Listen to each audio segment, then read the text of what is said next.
గురుభ్యో నమః. నా క్రిందటి వీడియో ద్వారా 19వ శ్లోకం యొక్క మొదటి భాగాన్ని, విపుల భావంలోని మొదటి భాగాన్ని మనం తెలియజేసుకున్నాం. ఈ భాగంలో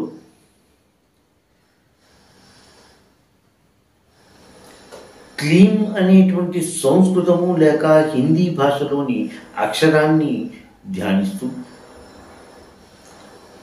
అందులోని మీద ఉండేటువంటి చుక్క లేక బిందువు దగ్గర ముఖమును భావించి కా మరియు లా అక్షరముల యొక్క అర్ధ వృత్తాకారముగా ఉండేటువంటి ప్రదేశంలో రెండు స్తనములను భావించి, అలాగే హరార్థం అన్నందుకు హా యొక్క క్రింద భాగము ఏ అనే ఆకారంగా ఉంటుంది, ఏ అనే ఆకారము త్రిభుజాకారంగా ఉంటుంది. కాబట్టి త్రిభుజాకారాన్ని అక్కడ ధ్యానిస్తూ త్రిభుజాకారంలోని కామరాజ బీజమైనటువంటి క్లీం అనే బీజాక్షరాన్ని కానీ ధ్యానించినప్పుడు మూడు లోకములలోని స్త్రీలు అతనికి వశమగుదురు అనే విధంగా మనం తెలుసుకుంటూ, ఇది కౌలాచారులకు కాపాలికులకు ముఖ్యంగా ఉద్దేశంగా ఉంటుందని, వామాచారులకు ఆధ్యాత్మిక విషయమైన భావంగా మనం తెలుసుకోవాలి అనే విషయాన్ని నేను నా మొదటి వీడియోలో తెలియజేసుకున్నాను.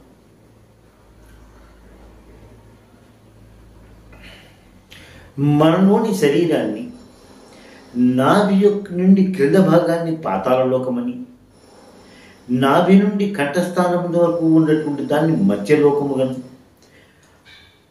కంఠస్థానం నుండి మీదకు దేవస్థానముగా దేవలోకముగా మనం భావిస్తూ ఉంటాం. ఈ మూడు లోకాలను భూ భువ సువహ అనేటువంటి విధంగా కూడా గాయత్రి మంత్రం ద్వారా తెలియజేయబడుతూ ఉంటుంది. అలాగే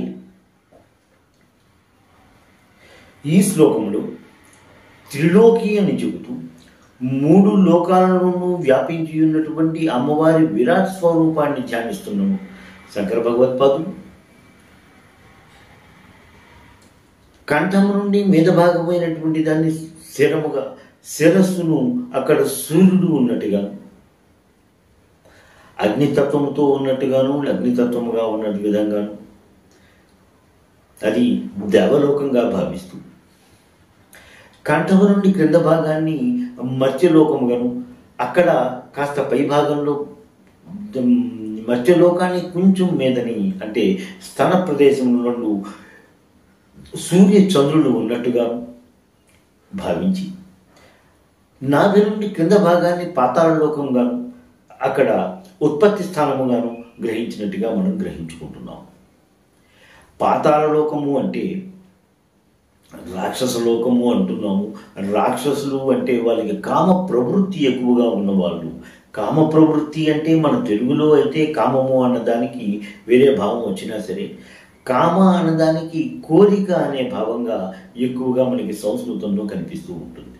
అంటే కోరికలు ఎక్కువగా ఉండి ఆ కోరికలను జయించుకోవడానికి నిత్యము తపన పడుతూ ఉండేటి వాళ్ళు రాక్షణ ప్రవృత్తిగా ఉన్నట్టుగా మనం భావిస్తూ ఉంటాం.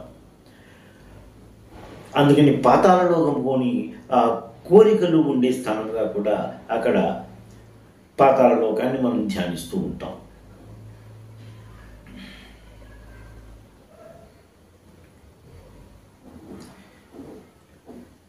అలాగే దేవలోకమునందరి శిరస్సు ఆత్మగను లేక బుద్ధిగను తీసుకుని, అంతకన్నా క్రింద ఉన్నటువంటిది మనస్సుగా ఇంకా ఉత్పత్తి స్థానంగా గ్రహించినప్పుడు ఈ మూడు లోకాల మీద మూడిటిలోని కూడా అంటే బుద్ధి, మనస్సు, ఉత్పత్తి స్థానం మీద ఎవరికైతే నిగ్రహణాశక్తి ఉంటుందో, నిగ్రహించగలుగుతాడో అతనికి మూడు లోకముల మీద కూడా స్వామిత్వము లభిస్తుంది అని తెలియజేశారు. మూడు లోకాలలోనూ స్వామిత్వం పొందినవాడు అతనికి మూడు లోకములందరి స్త్రీలు వశమగుడము అన్నది ఒక ఆశ్చర్యకరమే కాదు. అంతేకాకుండా ఇక్కడ మూడు లోకములను స్వామిత్వం పొందినటువంటి విధముగా అతను అమ్మవారిని ధ్యానము చేస్తూ అమ్మవారి యొక్క బీజాక్షరమైనటువంటి క్లీంకారాన్ని ధ్యానం చేసినటువంటి మహాశక్తిమంతుడికి అతనికి ముక్తికాంత అతని వెంట పడుతూనే ఉంటుంది కదా అనే భావంగా కూడా మనం గ్రహించుకుంటూ ఆధ్యాత్మిక భావాన్ని ఇలాగ మనం గ్రహించుకుంటే బాగుంటుంది అనే విషయాన్ని మనం తెలుసుకోవాలి.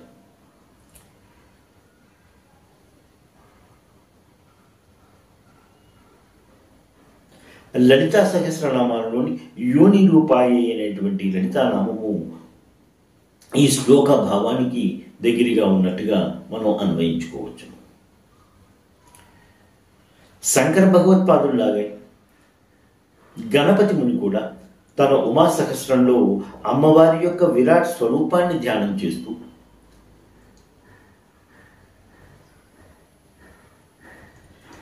ఖం క్రీడాభవనం ते कः कार्यालयः येषु पृथ्वीं बहुलांनां माता భోజనశాల అన్నారు. అంటే దేవలోకము అది అమ్మవారి యొక్క క్రీడాస్థలముగను, మత్స్యలోకము అమ్మవారి యొక్క కార్యాలయముగను, పాతాళ లోకము అమ్మవారి యొక్క భోజనశాలగా అక్కడ దాన్ని వర్ణించారు. అమ్మవారిని విరాట్ స్వరూపంగా ధ్యానిస్తూ ఈ శ్లోకమునకు యంత్రముగా రాగి రేఖ పైన కానీ బంగారు రేఖపై కానీ ఒక వృత్తాకారాన్ని నిర్మించుకొని ఆ వృత్తమునందు హ్రీం అనే బీజాక్షరాన్ని 4 పర్యాయములు లిఖించుకొని ఆ యంత్రమును 45 దినములు పూజలు చేసి ప్రతిదినము ఈ శ్లోకమును 1200 సార్లు పారాయణ చేసి ప్రతిదినము పాలు, తేనె, అరటిపళ్ళు నైవేద్యముగా సమర్పించుకుంటూ 45 దినములు అయిన తర్వాత ఆ యంత్రాన్ని కంఠమున ధరించిన వాడికి రాజా, రాక్షస, మృగ, స్త్రీ వశీకరణము జరుగుతుంది అనే విషయంగా ఇక్కడ మనం తెలుసుకోవచ్చు.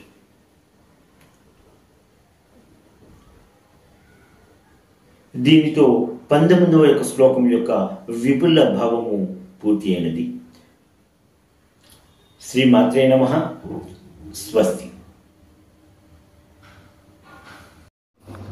ఎంతో అధ్యయనం చేసి మీకు అందిస్తున్న ఈ వీడియోలను ఆదరిస్తారని భావిస్తున్నాము. మా ఈ ఛానల్ని సబ్స్క్రైబ్ చేసి ఈ వీడియోలని లైక్ చేయండి ప్లీజ్.